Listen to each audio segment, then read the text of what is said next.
Why is it easier to sprint in sneakers than in heavy boots? Why does a pebble skip across a pond while a boulder just sinks?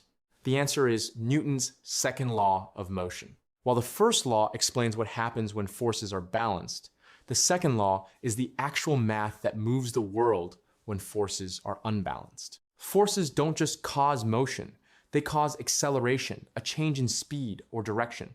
Newton's second law is famously written as force equals mass times acceleration. Think of it as a three-way relationship. Force, F, is the net push or pull acting on a system from the outside. Mass, M, is how much stuff or matter is in the object. Acceleration, A, is how fast that object changes its velocity, whether that's speeding up, slowing down, or turning a corner. The big deal here is that an object will only accelerate if the forces acting on it are not balanced. Acceleration depends on two things: net force and mass.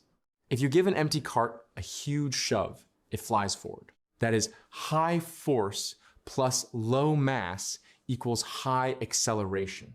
But try that same shove on a cart full of heavy groceries.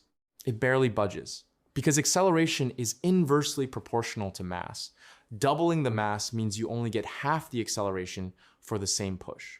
To get that heavy cart moving at the same speed, you would need a lot more force. This law is the rule book for anything that moves. Engineers design racing cars to be as light as possible because lower mass means higher acceleration. A karate player uses this law to break bricks by moving their hand with massive acceleration to create a proportionate impact force. Wait, it gets crazier. This law even explains rocket science. As a rocket blasts off, it burns fuel and gets lighter. Because its mass is constantly decreasing, that same engine thrust creates even more acceleration as it climbs.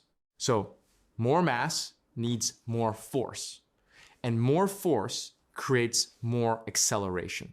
Simple, right?